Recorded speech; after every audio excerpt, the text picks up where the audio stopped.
இன்றைக்கி நாம் ரொம்ப ரொம்ப ஈஸியாக அவல் வெஜிடபிள் அவல் ஒன்றும் ட்ராவலுக்கும் ரொம்ப யூஸ்ஃபுல்லாக இருக்கும். அது ரொம்ப சுலபமாக ஹெல்த்தியானதும் கூட. அதை நம்ம பண்ண போகிறோம். இப்போது அவல் 2 கப் எடுத்துங்கோ. எடுத்து அதில் நல்ல ஒரு ஜலம், அதை முங்குற அளவுக்கு கையால் தொட்டு பார்த்தா தெரியும், மேலே கொஞ்சம் ஜலம் இருக்கிற அளவுக்கு போட்டு ஊற வச்சுருங்க. ஒரு 1/2 hour ஒரு 45 minutes ஊறினா போதும். இப்போ கறிகாயெல்லாம் நம்ம ரெடி பண்ணி எடுத்து வச்சுப்போம். பச்சை மிளகாய், இஞ்சி, கருவேப்பிலை, கேப்சிகம், கேரட், ஆனியன், டொமேட்டோ எல்லாம் எடுத்து அழகாக பிடிப்படியாக நறுக்கி வச்சுக்கலாம். விரதம் நல்ல வெங்காயம் கூட தவிர்க்கலாம். எலுமிச்சம்பழமும் எடுத்து வச்சுக்கலாம். கொஞ்சம் கடலையை ஒரு கப்பில் உடச்சி வச்சுங்கோ. இப்போது அவல் நல்லா ஊறிடுது.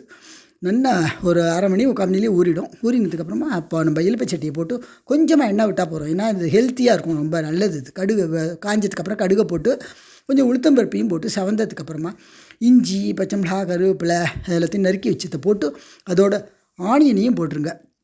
போட்டு நல்லா சவக்க கொஞ்சம் அதை பெரட்டிட்டு அதில் எல்லா கறியாயையும் அப்படியே போட்டுடலாம். சேர்த்த மாதிரியே போட்டுடலாம். போட்டு லைட்டாக அதில் உப்பை போட்டு ஒரு கலரி நல்லா மூடி வச்சுடுங்க. மூடி வச்சுட்டா நல்ல ஒரு சாஃப்டாகிடும். அது நெடுப்பில் கூட நமக்கு எடுத்து இன்னொரு தடவை கலரி பார்க்கலாம். நல்லா சாஃப்டாகிடுதான்னு பார்த்த உடனே இன்னும் கொஞ்சம் தேவையான உப்பையும் போட்டு அந்த எடுத்து ஊறின அவலையும் அதில் போட்டு அது நல்லா சேர்ந்து வர்ற வரைக்கும் கலருங்க. இப்போ அடுப்பை சிம்மில் வச்சு அடுப்பை கூட நீங்கள் அணைச்சி விடலாம். ஆல்மோஸ்ட் அடுப்பை கூட அணைச்சி விடலாம், தேவைப்படாது.